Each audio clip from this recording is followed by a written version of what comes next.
Thank you for tuning in to the Digital Remodeler Podcast. So glad you've chosen to join us today. And with me is Marnie Wills. She's an AI trainer and strategy consultant.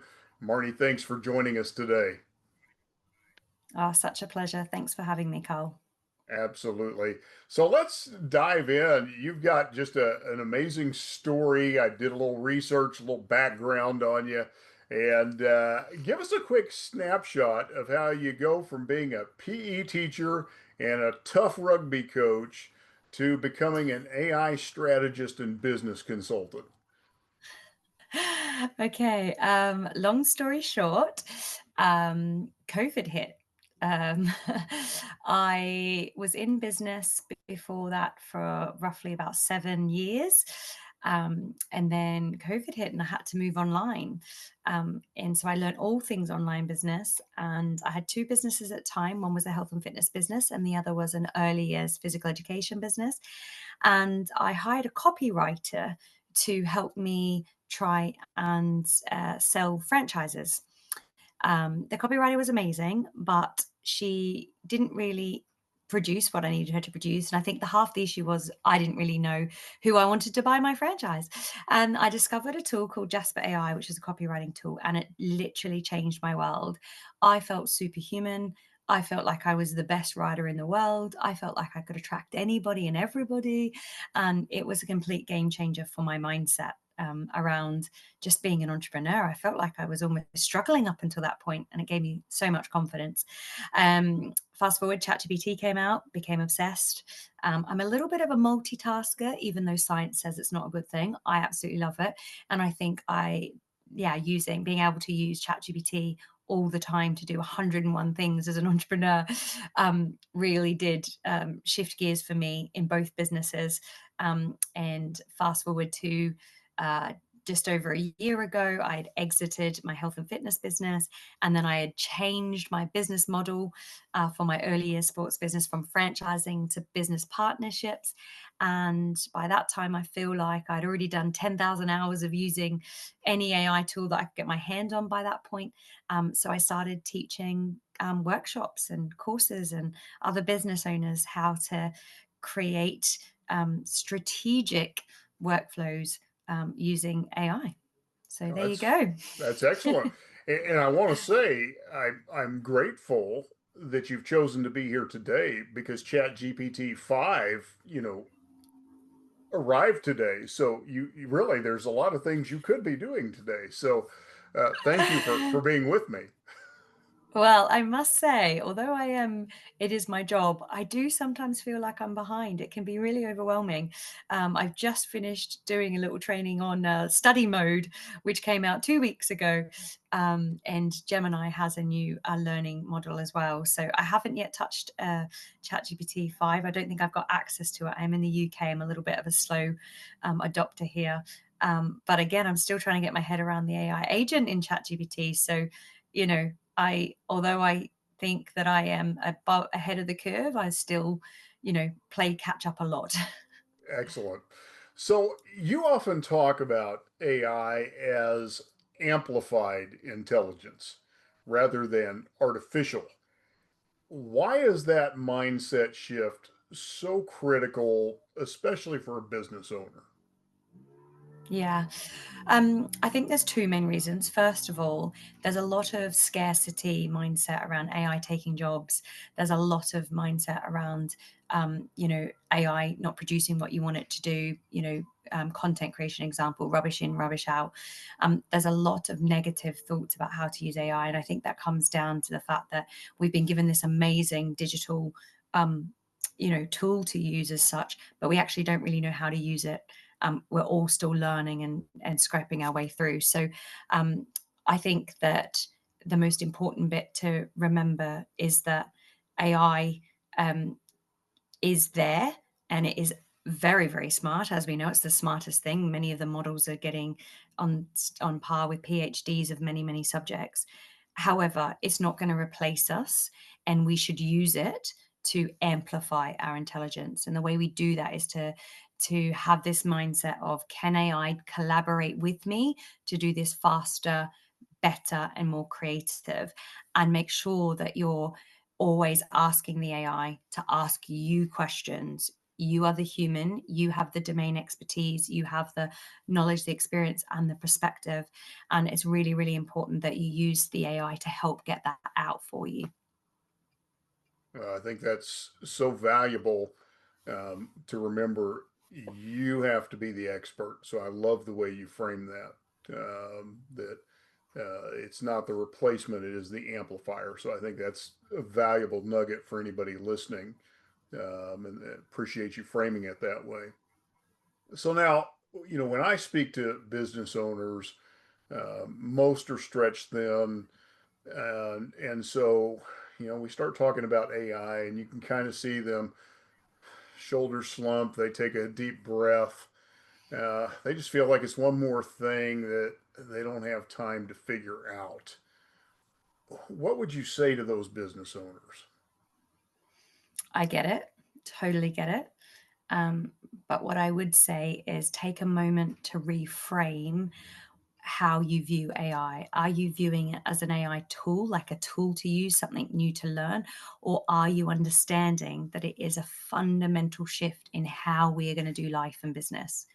If we think back to the internet, which 2 days ago was the anniversary of when it first came out, I think it was 1991.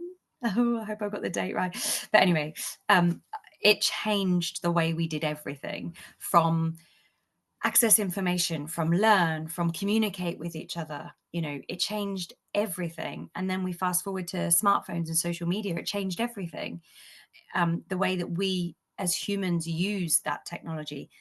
AI is the same thing. It is not a tool. It is changing the way we do life and business. It's going to change the way we speak to each other. It's going to change the way we learn. It's going to change how we can create. It's going to do all of those things for us. So we need to have that mindset shift as the first thing of, it's not about the tool. It's about how you decide to use the tool.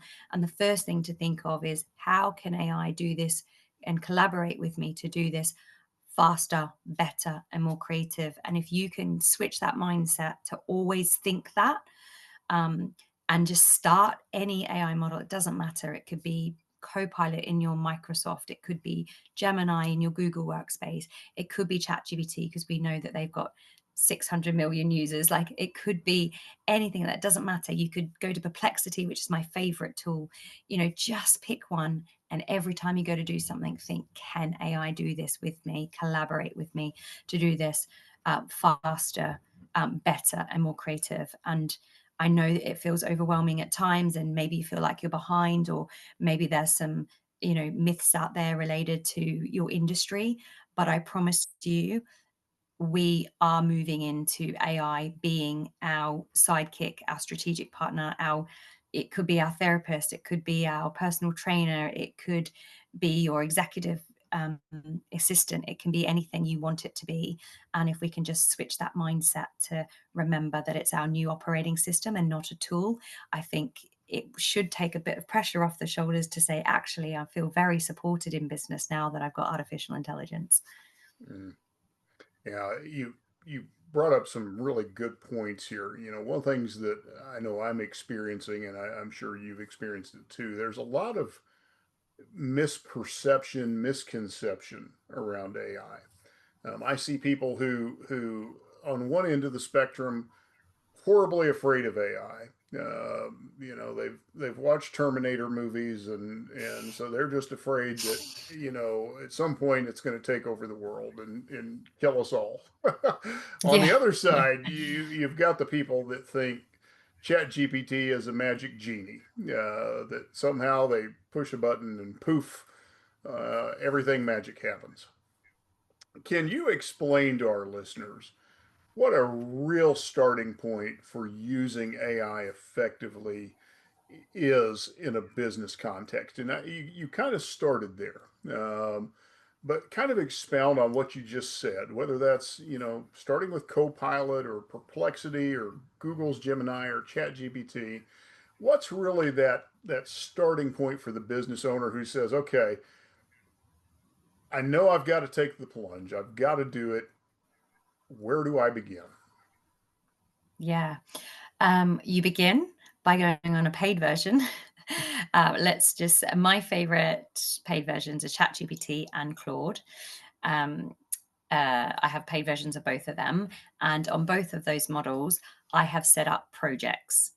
And the reason the projects are really, really important, I actually like to call them my AI assistants because I feel like they're like team members.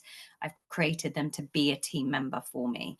And that could be a team member of which I then create as a GPT, which is a generative pre-trained transformer. And I give a team member of mine a link to help them do their job. Or it's just a team member, an AI team member that helps me do my role better. So the projects. Now, the key with the projects are that you have a knowledge base and you have custom instructions. So if you were needing to create a newsletter every single week for your database of potential clients, end clients, and every week you kind of go on and you go into your chats in ChatGPT and you just try to come up with a newsletter each week. It's not always going to remember um, that chat that you've had about a newsletter before. It won't know to be an expert newsletter writer that is able to write for this industry and this tone and this style, because that's your tone and style. It might not always remember that. Whereas if you go and create a project, you can give it the knowledge base. Here's all the newsletters I've done before. These are the ones that have ranked highest. This is the information about my business, our goals, our mission, our values, our products, our services, our reviews, you know, our KPIs. You could put everything, anything in there. Again, remember, we can make it as a second brain, right? So that's the knowledge base. And then you go and put the custom instructions in. And I always use AI to help me write the custom instructions. But just as an example, you're an expert email marketer that has worked for HubSpot, and you are able to work in this particular industry, and you are making sure you write in this style, which is the style of, and then you put in the details about your brand. So every time you need to write an email, instead of having a chat or even just trying to take a template that you've done before, you go into the project and you say, this is the content that we're hoping to write about in our newsletter this week. Ask me questions about any other elements that I could add. And that's just one example of using AI efficiently, and it's very easy to set up. That's good. Now, you mentioned this idea of a second brain, creating a second brain with your AI assistants. Kind of walk us through what that looks like in the context of a small business owner. You mentioned one, this email marketing piece. What are some other ways that you might use second brain, and who are some of those assistants you might set up? And as we're talking about this, one of them that I've set up in my business, I actually have an advisory board that I set up, Mm. that when I need to brainstorm, that's one of my second brains that's been set up.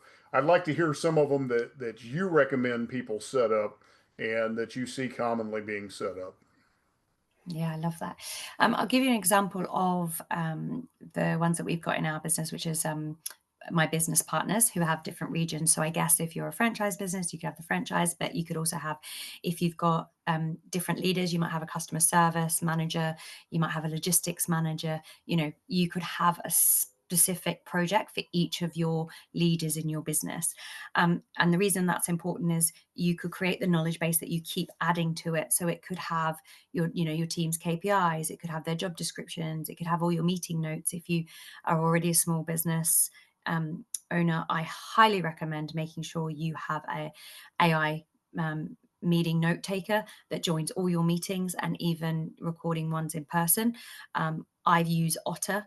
And just an example, slightly off topic here, but just an example of how I used it the other day. I was writing a proposal pitch for a potential client, and I remember having 2 or 3 calls with them, but I couldn't remember which call gave me the information that I needed for this proposal. It was about a government grant. And I just went into Otter, which is my AI note taker. I went into the chat bit and said, I remember having a conversation with Alan about a government fund. I can't remember exactly the details. Can you find it? Oof. Looks through all the meeting notes and finds exactly what I need, copy and paste it, put in the proposal. It took me 60 seconds. But if I'd had to try and go back to the emails to try and find that, or, it would have taken ages. So That's a just example, a meeting note taker. So in your project base, for each of your leaders in your business, you have their KPIs, their job descriptions, all your meeting notes, some key emails back and forth that you need, maybe some projects that they're working on. And then again, you're saying, okay, act as my executive assistant, helping me make sure that I am keeping on top of projects for this person, this job role within the company. You could create whatever you wanted there. I often say, you are a second CEO, is how I often say it. So you're the second me. And here's how I like to talk. And these are the things that I like to progress on. And, I've given it as much information as possible about that. So that's a really good starting point for small business owners, I think. Oh, perfect. And a couple of things that I want to, break down here. If you're working with a small business that's doing, 500,000 in revenue each year, what are the first two or three AI workflows or assistants that you would set up for them? If you were a consultant coming in, they've not been using any kind of AI automation or any automation really, what would you start with? What would be your starting points? Yeah. So I think the first thing would be we would decide on a Teams or enterprise account, whether that would be with, Microsoft, Google, ChatGPT, Anthropic's Claude. We would start there. Depending on where they are in their AI journey, there could also be an option where we build their own AI model, because you can white label some platforms of which you own the AI and you create it as your business.ai, and all your team can access it. You can access many AI models at the moment. Many of them have about 21 AI models, and you can create assistants for the whole team, and you can create GPTs. So that is something a little bit further down the line. So if you're a small business owner and you're already using a Teams account and you want to start to own the data, then that's probably where you'd move. But otherwise, if you're quite new, I would start with a Teams or an enterprise account on any of those 4 AI models that I talked about. But just as an example, if we talked about ChatGPT, I would get all the leaders in the business and I would make sure that they have added custom instructions to their workspace. They have toggled off the the toggle off option that says use my data for training other models, because we want to keep it as secure as possible. 3, I would get your AI assistants all set up, probably about 5 each, I would do roughly.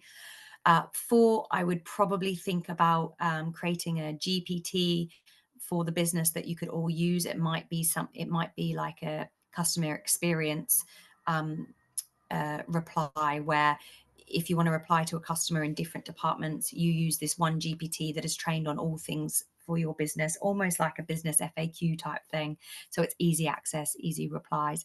And then lastly, I would 100% be encouraging every single leader in the business to be doing at least one deep research task a week, whether that deep research is lead generation, putting in your top 5 clients and saying to ChatGPT deep research. And by the way, there are other platforms that do really good deep research as well, like Gemini and Perplexity, and there's an agent called GenSpark.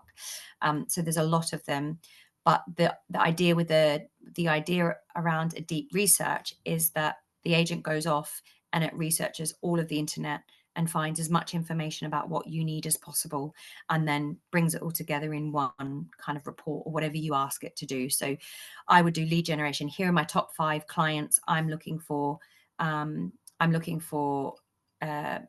10 to 15 of these clients, but I want to know, what are their pain points? Who are they using now? Where do I find them? Give me the LinkedIn profiles, all of those things that you could ask for whatever you like, and give it to me in a spreadsheet format.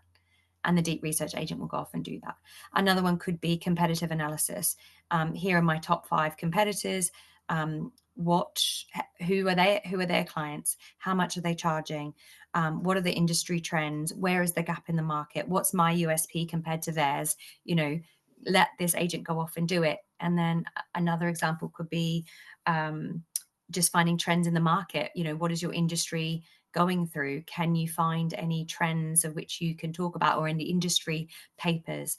I mean, use this deep research at least once a week, because the information that you'll get to be able to help you give a better experience to clients, or create content, or again some lead generation, is really, really important. That's good. And you brought up, content creation, lead generation. So that really, brings us into one of the common uses, and that's the marketing side of things. So, a lot of small businesses are outsourcing their marketing, or they get sold this one size fits all, you know, cookie cutter solution. How can AI help a small business owner bring some control back to their marketing and bring some of that in house and still be a time saving solution for them when it comes to their marketing? And kind of like you found in your own, story, you started using Jasper and found you were putting out world class copy on your own. Kind of elaborate on that if you would.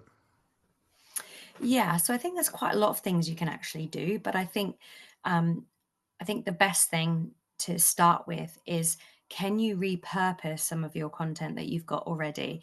And again, you can create a project that does this for you. You can customize it and say, here are my top LinkedIn articles as an example. Um, and this are my top LinkedIn articles, and these are the current trends in the market. Put this together and create me some new blog posts for the website, maybe some new Facebook posts, and then also create me a little video clip for one of my teammates to be talking about. So you can have the AI repurpose a lot of things. I think, since we're talking about marketing, it's quite also important to explain a few things around AI search, because AI search is becoming very, very popular.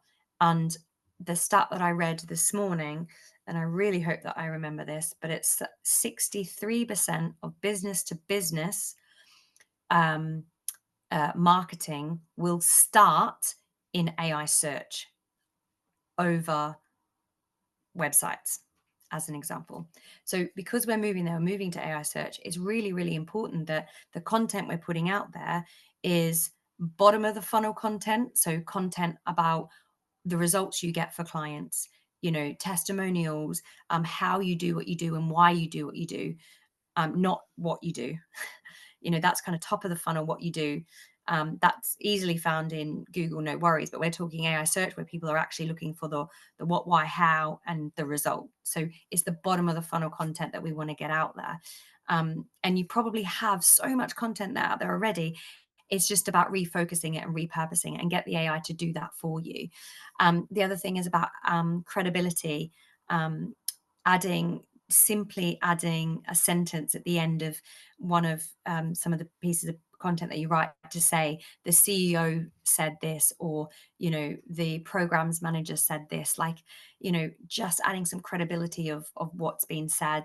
And then lastly, it is unfortunately about as many platforms as you can be cited on, right? So again, repurposing is exactly where to start. Sometimes you don't have to reinvent the wheel. Sometimes you just have to take what you've got already, repurpose it for different platforms in a different form, of which AI is amazing at doing that. Like, you can simply say, I want to turn all of my blog articles into video scripts. And there are many tools out there that can create avatars for you if you didn't want to get on video. There's many tools out there that can clone your voice. 11 Labs is amazing. So there's so many tools out there now that you can use. In terms of workflow, I would start though with the repurposing. If you can create an AI assistant that can repurpose for you, I think that's a really, really good start. That's great thought. Kind of looking ahead, we're raising kids now in an AI first world. What should we as business owners and leaders be thinking about as we look ahead and this AI first, movement? How should we be rethinking the way we do business and the way we lead out? Oh, juicy. I like that. Okay. First of all, I would really love to encourage everybody to be using AI as creative and strategic as possible, and not to be lazy users, as I like to say. And what I mean by lazy users is you ask for content, you check over it, you think it's okay, and then you post it out, right? That's a bit lazy for me because that's not adding that domain expertise. Instead, it's this is the content, this is my knowledge and experience, or ask me questions about my knowledge and experience, or tell a story, or add that human element to it, and then post it out. Because if we don't do that, the next generation is only going to get AI regurgitated content out there, and I don't think that's cool. I think secondly, we need to be really big on keep reminding the AI about how we're human and how we like to be spoken to, speak to people the way you want to be spoken to, treat people the way you want to be spoken to, like constantly giving that feedback to our AI as we're through in the conversation. And the best way to do that is to use voice mode on AI. Try to talk to an AI at least once a day, and be talking to it like it's your smartest super intern, or like it's your therapist, or I don't know, like it's your mum. I don't know, like just have fun with it, but start to talk to the AI, because that is how it's going to learn how us humans like to interact. And I think we'll be able to get a little bit more emotional intelligence in there for the AI than it has now. um and then I guess I honestly think that the way we are going to learn is changing. We are no longer going to be consumers, learning through PDFs or reading a book or, watching a video. I think the way we're going to learn is to be questioned. And AI is perfect for being able to do that. This is what the new study mode is that I just recently wrote something about, which was, um, the difference now is AI used to give you the answers. You would say, "What is this?" And it would give you the answers. But instead, now what we're doing is we're saying, "I need to learn about new interior designs," right? This is an example. I need to learn about new interior designs. Ask me what you think I know already, and I can give it off. And then I say, I need to learn about it, but I'm a visual learner. Can you help me learn in this style? And instead of telling the answers, it's helping work out where you are, filling the gaps, and then meeting you where you are with your learning styles. And I think the more that we can try and use this in business, for the different types of generations that are coming through our workforce, I think the better we're all going to be at using artificial intelligence for life and business. Good. Yeah, I love that. And that also brings us into the discussion of ethics. So you work on AI literacy and compliance. So what is your perspective when it comes to data privacy and this balance between innovation and responsibility when we're dealing with AI? Yeah, I have to say it's really, really important for me to tell you that I'm a massive optimist. And I believe all things are going to be great. And also that I have no experience at all with any type of ethics. My brain doesn't quite get around it. So I'm going to answer this in a very entrepreneurial, um, life is roses perspective, but everyone's allowed their opinion, right? So here's mine. um, I do not put sensitive information into any AI, and I do not encourage anybody to. Um, However, I do leave on the ability for my AIs to train on my information, because, again, I like to feel like I'm contributing to the way that AI is learning. However, that isn't for everybody, and that's fine. What I would say is if you're in a business, if you have some intellectual property, whether that's frameworks, whether that's designs, whether that's things that are yours, it is really, really important that you are looking at the data security in your AI, and you're thinking about how that's actually being shared. Now, in our AI models now, we can also connect there's a lot of connectors. So you can connect to Google Drive or OneDrive. It's really important to know the security elements to that. And all you have to do is go to Perplexity, or even ChatGPT, and just ask it, I'm about to put this information in, how secure is it? And I just think upskilling yourself and knowing yourself when it comes time to put in some intellectual property, just do a little bit of research beforehand. Um, I think there's something to be aware of, that we are going to hit a bit of a storm when it comes to AI ethics, and that is around two things. One is deep fake stuff, hallucinations, people faking things. You know, are we going to be able to believe everything that we see online? Are we going to believe everything that the AI brings out to us? I think if we can just be a little bit curious and open minded to the fact that, there are people out there doing bad things with AI, and unfortunately people are being out there doing bad things in life from the minute we were we became um a species. So it is what it is. We just have to be aware of it, and again, just try and educate yourself as much as possible, and maybe just have that that in the back of your mind of, do I trust this? And have a bit of mistrust before you have trust. And then the second thing is, I do honestly believe that AI is going to bring back human connection. I think we are moving to AI agents and robotics, and we will have agents doing a lot of things for us. But what I do think is that when we do have those AI agents doing a lot for us, when we do get to do human connection stuff like this, we're going to be really locked in. We're going to love talking to each other. We're going to be really curious about where we're at. We're going to, give people time, space. We're going to share experiences. I think we're going to enjoy it a lot more.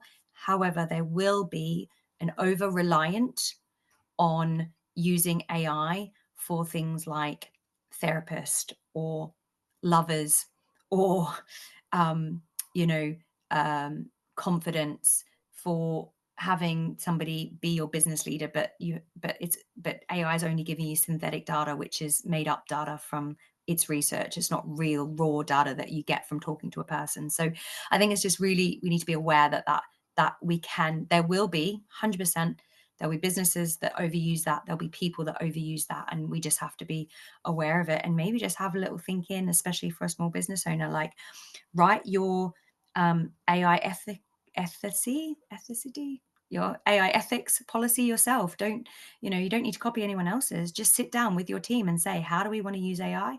Why do we want to use AI? And how do we want to be leaders in the industry using AI? That's good. And I appreciate, something you just brought out. I have a personal AI that I've created myself. It's a GPT. It's trained on everything I've ever written, every interview I've ever done. It has my Myers Briggs personality profile, the whole thing. And I use it to formulate blog posts and social media. But one of the things I've been doing with it is I've had it interview me, which has been insightful. But Love even it. with that, it will hallucinate stories that out of my background, and I'll have to go in and correct it. And so I think it's important. Something you brought up is that we have to fact check. So even though I've trained it on all of my own experiences, it'll still get those experiences, and it'll not get the facts totally straight. So I can't just take everything at face value. And I think that's something I want to, bring to the forefront that you just brought up. We can't just assume everything being put out there by the AI is accurate. And I think that's a danger for business owners. I think you would agree. The business owner that just, hey, ChatGPT, write this up, blah, blah, blah, and then posts it out there is at some point going to get hurt by that. Yeah, big And time. I treat think treat this is your reputation. 100%. But I think also we can flick it back to humans, right? Like if you're having a conversation with somebody, if they're trying to like please you, or I don't know, feel like they're a little bit, give them self confidence, they might exaggerate something.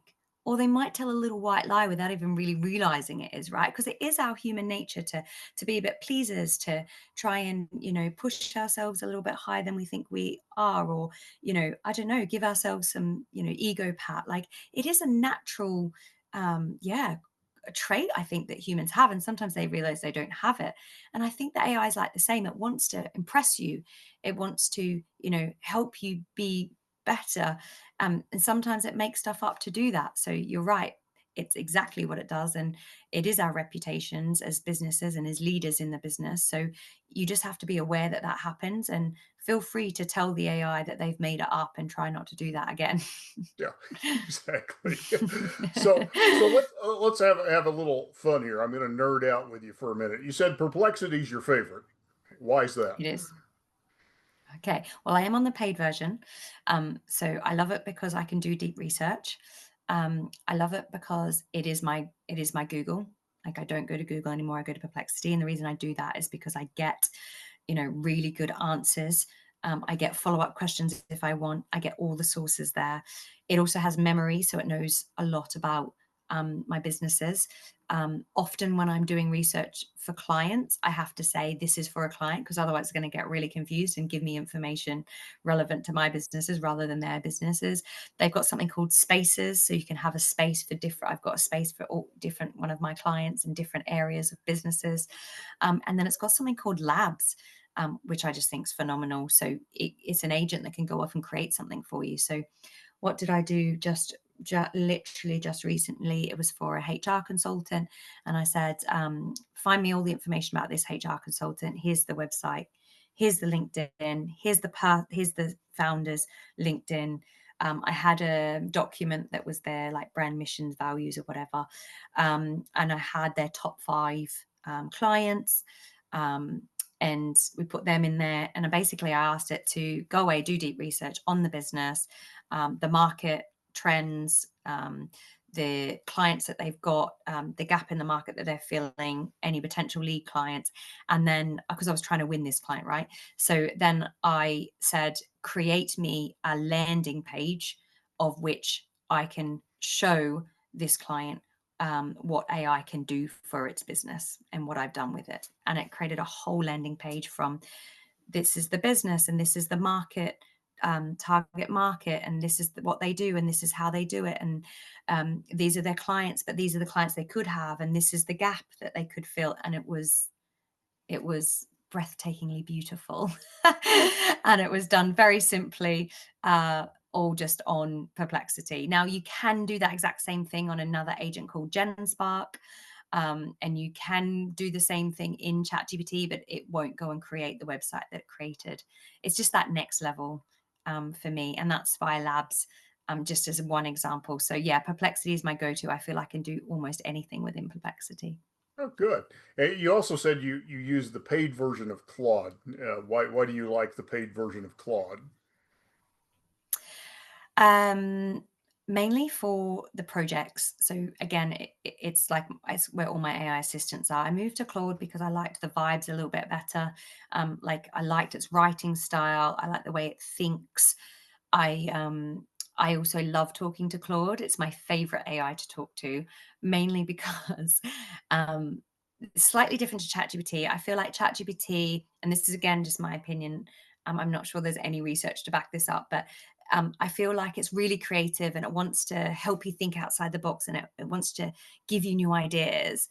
Whereas Claude, I feel kind of bigs you up. So I'll say something like, I'm looking at writing a new newsletter. These are the 4 things I do in my newsletter now. If I was to do a different newsletter, I'm thinking I might do X, Y, Z. And it comes back and it says, got it. That's such an awesome idea. Like it bigs you up first, and then it says, and then it kind of asks you questions. And I think maybe it's worked out that I'm really curious and I want it to ask me questions. Like I think it's really important that it gets my knowledge first before putting in its own knowledge. So maybe it's trained like that, I'm presuming. But yeah, I just love the way that it really does ask clarifying questions.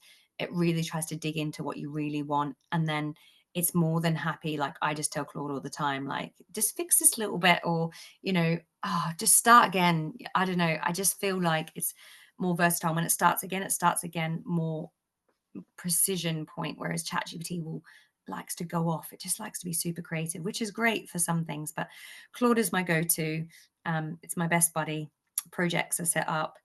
It does have something called artifacts. You can create apps. So I created an app for my daughter in there to use. It was a maths app, where it was mental maths. And then I just shared the link with her, and then she has a Claude account, and then she just picks it up and does some mental maths on her maths app. So, Claude is the best at code writing if that's a thing you need to do.